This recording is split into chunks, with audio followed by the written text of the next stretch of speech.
मैं बात करने वाला हूं कल शुरू होने वाला संसद सत्र। और यह सत्र खास किस लिए है?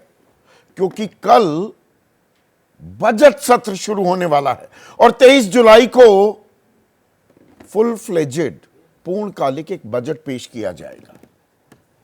तो उम्मीद यह लगाई जा रही थी और आपके मन में भी ढेरों सवाल थे कि भाई क्या हमारी आमदनी थोड़ी बढ़ेगी, रोजगार के और अवसर मुहैया हो पाएंगे, क्या महंगाई पर नकेल कसी जा सकेगी, आयकर में कितनी छूट मिल जाएगी। 10 साल से कोई खास बदलाव नहीं हुए, हमारी जेब में कुछ पैसा आ पाएगा क्या। और इसी को लेकर आज एक सर्वदलीय बैठक भी हुई। देश के रक्षा मंत्री राजनाथ सिंह ने उसकी अध्यक्षता की। संसदीय कार्य मंत्री किरण रिजिजू उसमें मौजूद थे और इसके अलावा विपक्ष के भी तमाम नेता, तृणमूल को छोड़कर सब वहां मौजूद थे। लेकिन वहां मुद्दे क्या गरमाए, किन मुद्दों की चर्चा हुई? वो आम आदमी के जो सरोकार हैं, आपके मेरे जो सरोकार हैं, जो आमदनी को लेकर, जो हमारे खर्च को लेकर। और बजट तो साल में एक बार ही आता है ना, एक बार पेश किया जाता है। इस बार चलिए एक अंतरिम बजट था क्योंकि 2024 के लोकसभा चुनाव भी होने थे। तो इनसे बिल्कुल अलग कांग्रेस नीट और डिप्टी स्पीकर का मुद्दा उठाती दिखाई दी। अब नीट अहम मुद्दा है, 24 लाख छात्रों का भविष्य अधर में अटका हुआ है, लटका हुआ है, भटका हुआ है।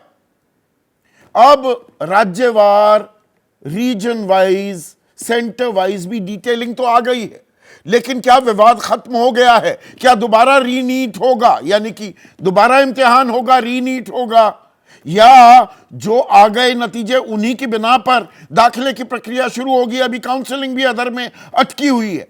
अहम मुद्दा है, पर क्या यह सबसे ऊपर आएगा या उससे भी ऊपर?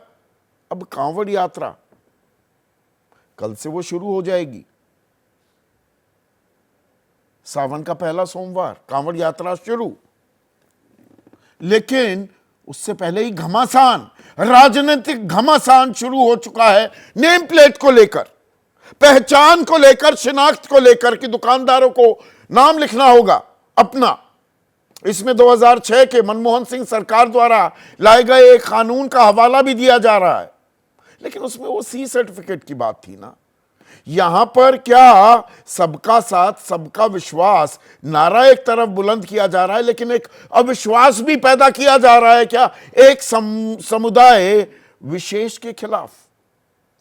और इसे लेकर भाई विपक्ष तो हमलावर होगा ही, वो तो इस मुद्दे को उठा रहा है, लेकिन जेडीयू,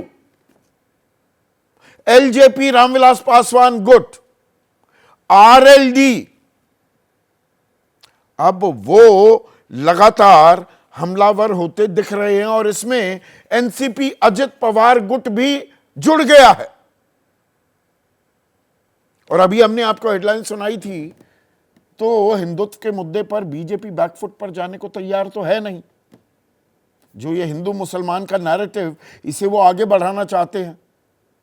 आज अमित शाह महाराष्ट्र में थे, उन्होंने उद्धव ठाकरे पर तो हमला साधा ही और शरद पवार पर, लेकिन जो शब्द इस्तेमाल किए, ये औरंगजेब गैंग है, मुसलमान परस्त हैं। तो इसे दिल्ली में जो हो रहा है और जो उत्तर प्रदेश में घमासान मचा हुआ है और कल जो नारेबाजी हम देखने वाले हैं संसद सत्र में, सबको जोड़कर भी देखा जाए, क्या उसी महाराष्ट्र में एनसीपी अजित पवार गुट कह रहा है कि नहीं, ये नेम प्लेट विवाद तो अनावश्यक है। जयंत चौधरी ने तो यहां तक कह दिया कि नेम प्लेट का फैसला सोच समझकर नहीं लिया गया है, क्या अब कुर्ते पर भी नाम लिखना शुरू कर दें? और अभी उत्तर प्रदेश में 10 सीटों पर विधानसभा के उपचुनाव भी होने वाले हैं, जिनमें से कुछ सीटों पर आरएलडी अपना उम्मीदवार उतारेगी गठबंधन में बीजेपी के साथ। और जेडीयू ने मोर्चा तो खोल ही दिया है। वो तो कह रहे हैं कि इससे बड़ी कांवड़ यात्रा तो हम बिहार में कराते हैं, वहां तो ऐसी कोई जरूरत नहीं समझी गई या महसूस की गई। तो वो जेडीयू सिर्फ कांवड़ ही नहीं, अब विशेष राज्य का दर्जा मांगती भी दिख रही है। संजय झा जो उनके कार्यकारी अध्यक्ष हैं, इस बैठक में आज जो सर्वदलीय बैठक हुई उसमें शामिल थे। उन्होंने कहा भाई विशेष राज्य का दर्जा दीजिए, ये हमारी बहुत पुरानी मांग है, और अगर उसमें कोई तकनीकी बाध्यता आ रही है, कोई टेक्निकल ग्लिच है, तो स्पेशल फंड दीजिए। यानी कि दोहरी मार। और विशेष राज्य के दर्जे की जब बात होती है तो उसमें बजट भी जुड़ जाता है। अब आप समझिए कितनी धाराएं आपस में मिलती दिखेंगी कल से जो ये बजट सत्र शुरू हो रहा है। विशेष राज्य की मांग क्यों? क्योंकि गरीबी है, गुर्बत है, महंगाई है, बेरोजगारी है, पिछड़ापन है। ये समस्याएं मुंह बाय खड़ी हैं सालों से बिहार के सामने, और राज्यों में भी है, लेकिन मैं बिहार का एक उदाहरण ले रहा हूं।